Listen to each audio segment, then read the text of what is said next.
that thing that you want, that thing that you're working for, it's already out there. It's already for you. You just have to go and grab it. Good morning, beautiful human. Thanks for clicking on this video. If you're new here, my name is Rose. You're watching my fitness struggle. If you're coming back, guess what? It's day 72 of the 75 hard challenge. 72. Nothing has changed. We're about to go get this workout in. And of course, the goal is to make it through the day. Yeah, I don't have anything planned out of the ordinary. So today should go just like any other day. Let's go get this workout on. Let's go. 5, 10 seconds. Work.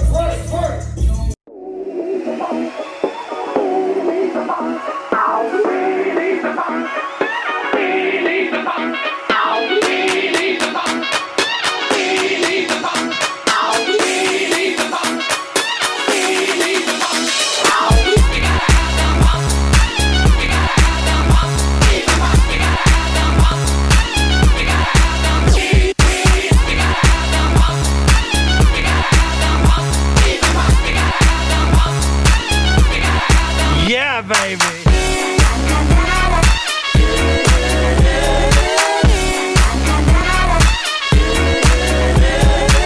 Yeah.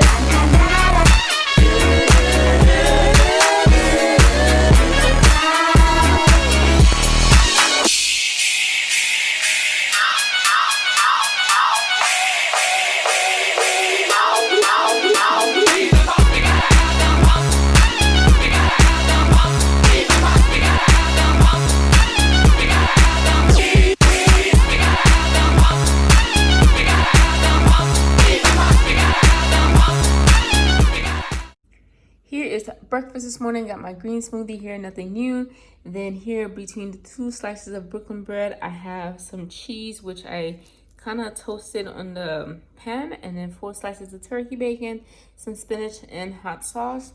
And that's what I'm gonna have for my breakfast today. Here is my next meal today. It's some penne, the protein one that I showed you guys a while back, with 2 turkey patties. I just kind of like chopped it up in the pan and then tossed in some kale and spinach with some island soyaki. And this is what we have. I really wanted to make the stir fry I made yesterday, but I didn't have enough of linguine pasta left. So this is what I came up with. I thought I had pasta sauce in the fridge, but yeah, I don't. So yeah. Here is what we're snacking on, guys. This is the last of those chips. I need to get some more because they were so good. Cucumbers, carrots, hummus. I'm not sure if the macros will include the carrots or not, but it'll definitely include the chips and the hummus. Yeah, hankering for something sweet, so I'm finishing the rest of this protein bar. I had half earlier. I'm just gonna eat the other half now. I call this meal the I used up all my carbs on the protein bar, but this is some Caesar dressing. Remember those little cheese crackers I got a while back? Turns out I still had some, so I'm having like 5 of them. And then this is the chicken. I crusted it with some Parmesan cheese today, and that's what we're rocking with. That's dinner, y'all. Hey there, beautiful people. It's the end of the day.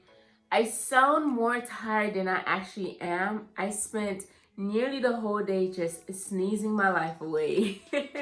It was kind of funny being in public and sneezing because, you know, it's Rona time. And so when I sneeze, people turn like, girl, why are you sneezing? But yeah, that's what we are. So my eyes look tired. That's partly because of the sneezing and partly because I'm tired. I had plans to make it to bed by 10 today until I realized around 7 o'clock that I had not hit my step goal, not even close. I had only walked a mile come 7 p.m., y'all. A mile, which means I sat all day. The thing about weekends or long weekends is they're great. They're awesome. But then you come back to work on Tuesday or whatever day after a long break, and it's like, what was the point of the break? But anyway, that's neither here nor there. Let's go ahead and wrap up the day. I feel like another sneeze is coming, so that's why my eyes are closing. But let's see if we can make it through this recording without sneezing. That's the goal. Did I take my selfie today? Yes. Question is, did I already tell you I took my selfie? I don't know. But if I didn't, the selfie will be right here. I feel like I always put it over there. It'll be right here. I took my selfie today. Guys, this is officially the end of day 72.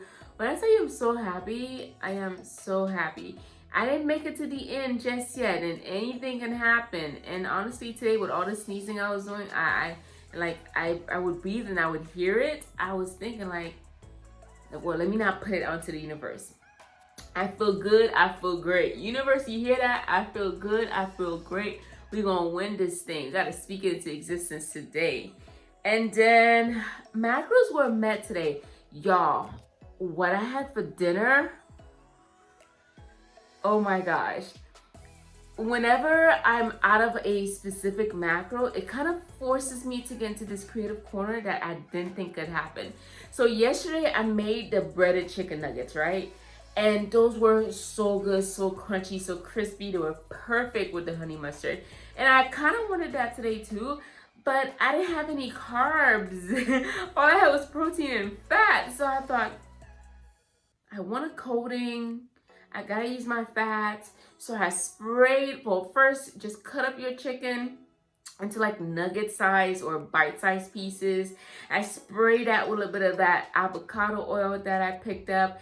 And then I sprinkled some of that Parmesan cheese. Although I must say a better method for next time would be to put the chicken in a bowl and then shake it up with the Parmesan cheese, or at least a Ziploc bag. But what I did was a complete waste. I shook it because it was an afterthought, honestly. I cooked it. Okay, so I seasoned the chicken with salt and like a little garlic seasoning concoction I had. And then I tossed it in the air fryer, cooked it. And then when it was like maybe 2 minutes from being done, I drizzled it on top of it with the Parmesan cheese. So that's the part I'm saying that you probably should put in the bag, shake it up. Ooh, a better idea would be to put the dressing in the bag, shake up the chicken, put in the cheese, create that little coating. Ooh, I'll try that tomorrow or another day. Y'all see it eventually. But that dinner was so good. So yes, my steps were met because you already know we are not about to mess up on day 72. That's what day 2 was for. I am not about to start over and redo 72 days of work. So yes, I think I mentioned macros were met and fitness was met. Check, check, check. And then we have the book. So funny story about the book. It's not really funny. Okay, guys, the park opened back up today. The park opened back up today. The park I'm specifically referring to is the park with the hill. Even though it's the last week of the program, I am so thankful it opened back up. Good Times called me and said, hey, because she's doing a challenge for work or whatever to get steps in. It's like, hey, I'm gonna go for a walk, or I wanna go for a walk. And at first we were gonna go because it was storming by her and it was dark by me. But I said, hey, let's go anyway, bring an umbrella. This is what I talked about in my How I Stay Motivated video. I'll link it for you. But I was like, bring an umbrella, we'll drive there. Worst case scenario, if it starts like, if the floodgates open up, we'll just hop back in the car and we'll leave. So I pull up, and then I ended up having to wait for her to get there. I brought my book with me because I hadn't read my 10 pages yet. So I read those 10 pages while I waited. I could have been all upset, but listen, if there's one thing I've kind of gained from this whole experience is patience, only because I have something to do. So I usually bring my book with me when I have to wait somewhere, or I'll edit a video. So who's more patient now? This girl. Now, if my phone is dead and I forgot a book, all bets are off. But I got there. One, I really started reading in the car because I pulled up to the park. I was the only one there. And I'm looking around, and I told you guys about Criminal Minds, and I was like, I am not about to be single black female walking around this park by myself.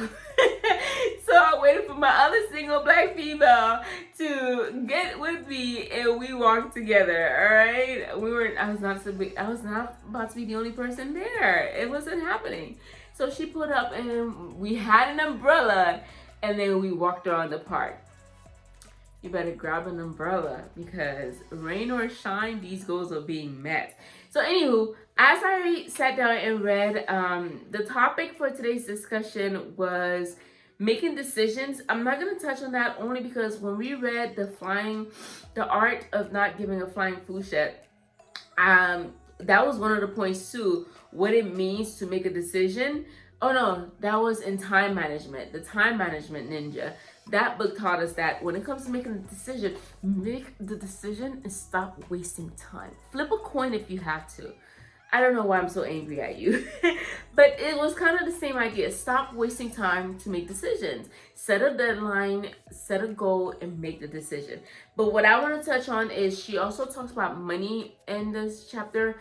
And one thing she mentioned, and this was the topic of the conversation, good times that I had, because we were talking about how Jen decided to buy a car even though she had no money in her bank account. She had a Toyota budget, or more specifically, she was looking to buy a Honda. She had a Honda budget, yet went to purchase an Audi. It reminded me when I bought my car, y'all. My whole life, I took the bus. I'm talking about from the time I knew what driving was, took and passed my driver's test, to the time I graduated college, bus was life. And it was okay because I spent a lot of time on the bus just reading, studying, sleeping. It was good times. And I actually don't love having a car. I hate driving. I really hate driving. So I do miss taking the bus. Where I live now, I don't even know how to take the bus. But take me back to North Miami, I'm taking the bus everywhere. I can tell you anywhere which bus to hop on to get to any place. But the point I'm making here is when I was first buying my car right out of grad school, I researched everything, I made a budget, and I knew exactly what I could afford, how much it would cost, and everything, right? So I did all that. I think I had plans about like the most basic Nissan you can think of. I wanted power windows because rolling down the windows in the rain was not going to be any fun. So I wanted power windows and stuff, power doors and windows. That was the only must-have. And then everything else was like bare minimum because I didn't think I could afford a car, right?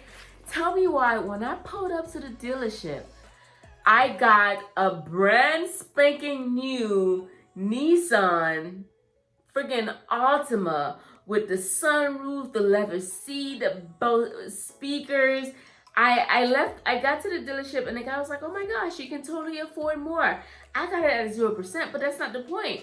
The payment for that new car compared to the payment of the car I budgeted for was twice the price difference. But somehow I walked out of that dealership with a brand new car. And then I got home. You know that paper, well, I don't know if you know, but when you buy a car, it comes with that paper that details the price of everything and it gives you the grand total. I looked at the grand total and I said, oh my gosh, Rose, what did you do? I had major buyer's remorse. But what it did to me was I had no choice now. I was like, okay, well, you got this car, now you got to pay it. So that's what I did. I never missed a payment. Thank you very much.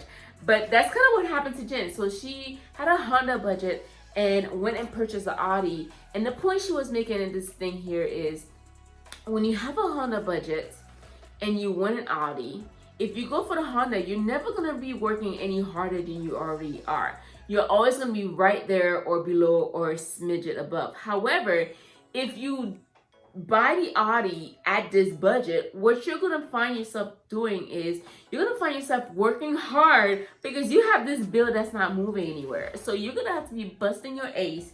You're going to have to be working an extra job. You're going to do whatever it takes to get that, to make that payment.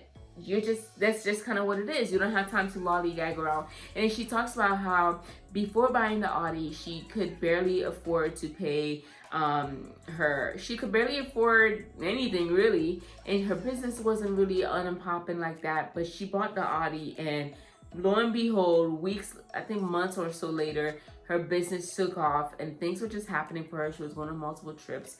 And the power of manifestation, you have to manifest what you want.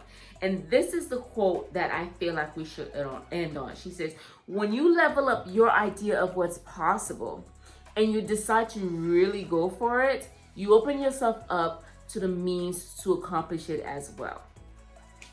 Okay, so you may not be able to afford that apartment, that deluxe apartment in the sky.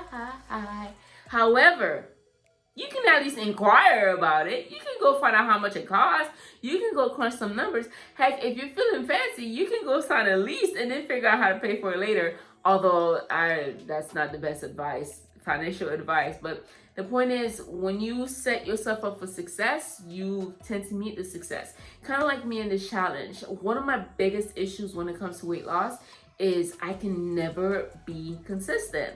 I'll be doing great for a week or two and then fall off, right? And I don't know how to say no to things. I'm like, okay, I need bread. I need to eat the chicken. I need to eat the Korean pancake. I just have to. I have no self-control. That's my perspective on it. However, in accepting this 75 Hard Challenge, I set my goals here at this Honda budget, and I had no choice but to work to meet those expectations. You have no clue how many days where I woke up zero appetite, or it's like recently it was like 7 or 8 p.m. and I had 1,000 calories left, 1,200 calories left, and I had no desire to eat. But what did I have to do? I had to meet the goals that I set for myself. I put it out there in the universe and I had to make it happen. And that's kind of what you need to do. Put it out there in the universe and figure out how to make it happen. Find legal ways, of course. It's not fun being in jail. I don't know what it's like to be in jail, but I imagine it's not fun to be in jail. Find legal means of making it happen. If the car you want is currently out of reach, figure out a way to put it within your reach. Speak positivity into the universe, and then the universe will bring it back to you. And one thing she says a lot within the book is, that thing that you want, that thing that you're working for, it's already out there. It's already for you. You just have to go and grab it. You just have to go and grab it. It's already made for you. Like, for example, your husband, your wife, your spouse, your partner, whatever you want to call it, they're already out there for you, sis, bro, whoever. They're already out there for you. They're not just created yesterday. You just haven't met them yet. You have to put yourself out there. But if you're quarantined in your house 24/7 and you don't go out, you're not going to meet Mr. Boo, Mrs. Boo, whatever. So what's yours is yours. It's already yours. It's already written in the stars. It's already for you. You just have to go and get it. And remember, you can do all things because God gives you strength. And we'll end there tonight. You have a great night. By the way, did you make healthy choices today? I feel like we talked about this so many times. So at some point, you'll be saying, yes, bros, I made some healthy choices. So comment below, what was the healthiest decision that you made today? My healthiest decision today, broccoli. Yesterday I forgot to eat broccoli, so my healthiest decision today was adding broccoli to my dinner. It helped me feel full. Leave a comment below. Let me know what your healthiest choice was. All right, fam. Good night. I will see you tomorrow, God willing. Until then, make good choices. Day 72. Day 72. Day 72. 3 days left. Hey, 3 days left. Hey, 3 days left. 3 days left. 3 days left. 3 days left. Y'all, do you remember Rose at day 3? If I could find a video, I should be like, bye y'all.